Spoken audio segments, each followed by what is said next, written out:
Okay, so I'm talking about personas today.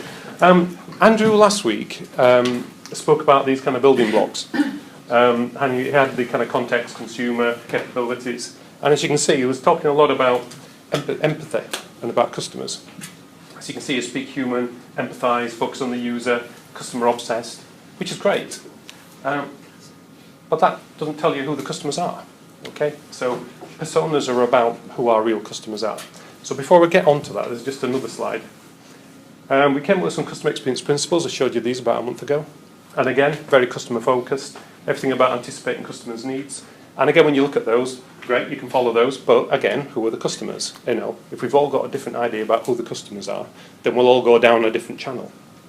So the idea of personas is you bring that together. Okay, so what are personas?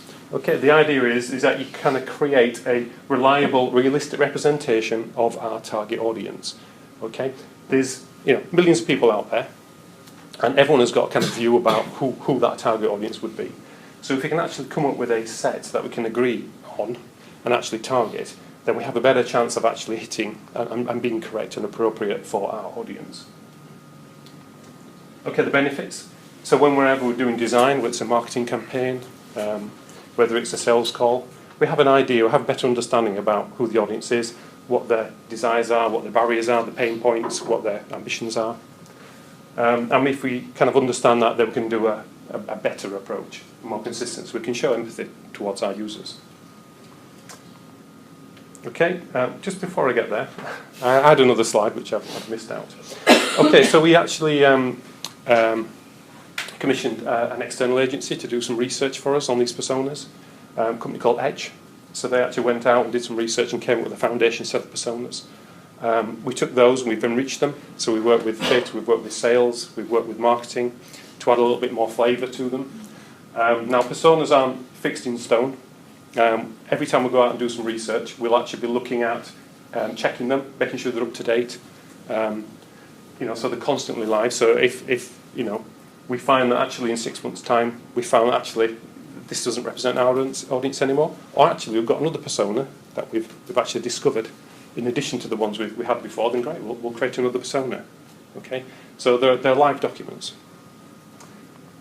Okay, so far we've come up with 4 personas. We've got Kathleen. So basically she's starting out. Okay, she's got kind of a live for today attitude. So basically, there's a lot more about her. We then move on to Steve. So Steve's main focus is about getting on the housing ladder. So all his kind of expendable income, all his kind of spare income is going on into a savings pot for his deposit for his house and all the other associated costs. We've got Sheldon at the top. He's the father of 3. So he's got a lot of commitments. Money's tight right now. He's got his priorities are about his family. And then we've got Joyce, who's getting a bit older now and looking forward to retirement. All right, so we've got those kind of life stages that we're focusing around. And say there could be other personas. For example, somebody passed, somebody at 65, 67, who's actually ready for taking out their retirement. We could have somebody who's 21 who is job hopping, doesn't really care about hanging around for long. So therefore, that's a different persona who might find it very hard to engage those. But anyway, we've got 4 for now. So if we take Kathleen, for example. So here's an example of the persona. Clodagh, who maybe a lot of you have met already, is our visual designer. So she's looking at these at the moment to make them look a little bit more visually appealing. Anyway, let's start with Kathleen. So say she's got this kind of live for today attitude. We've got a kind of a story to try and show some empathy towards this person up here. What's going on in her mind. A little bit about the kind of demographics of this particular persona. No children, renting with friends. On the far end, we've got kind of like monthly income and the essential spend. So although this person has got money to spend theoretically on pensions, she's choosing to spend it on holidays and saving for a car and things like that. She got auto-enrolled into her first pension about a year ago. And we've got kind of a budgeting list over there. So as you can see on that list, pensions is not on her agenda at all. Okay. We've got some brands that she associates with. So if we actually wanted to reach out to that particular persona, then theoretically Facebook and WhatsApp might be channels that we want to communicate with her through. We've got the wants, the barriers, and what we can do. So the wants at the moment is kind of saving for a car. and insurance, lower cost credit card. She kind of goes over every now and again. She just wants to enjoy life and spend on those good things. And career progression is probably something that's in her mind as well, working away up the career ladder. The barriers of engaging with us, well, actually, she's not going to spend money with us because she's saving for a holiday, she's saving for a car. A lot of these people don't actually know they've got a pension. They've been auto-enrolled, but they got a letter when they started with lots of other letters, and they kind of just ignored it, went into a drawer. Retirement's miles away. It's 40 years away. What does retirement look like in 40 years? I've no idea. They often don't even know what a pension is. And if she wants advice, maybe she'll ask her parents. She won't necessarily come to us. So we've then got a section on the end about what we can do in order to help that particular persona.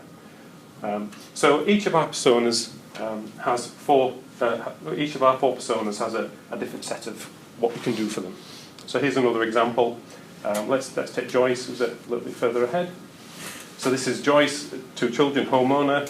One of her children's just about to go to university. The other one's left. As you can see, the pension history. She's got a 10-year, 2-year, and a personal pension. So these are the things that we must consider. That when we're doing our pension calculators and estimators, it's not just about DC. It's about personal pensions. It's about DBs. Keep that in our minds. A lot more essential spend going on. And budget priority, savings and pension is important for this particular person. They're coming to retirement, looking forward to it. Looking over here, what does she want? Well, she wants to know that money is invested in the best way. So you can see there's different wants and barriers that each of these personas has, and we'll bear those in mind that when we're actually targeting them through campaigns or service calls or whatever it may be, we'll bear these in mind to make sure that we're on the right track. What's going on? Okay, so in summary then. I'll take the focus of it here, so. Here we go. Okay, so as you've seen by our customer experience principles and what Andrew mentioned a couple of weeks ago, we need to put our customers at the centre of all we do.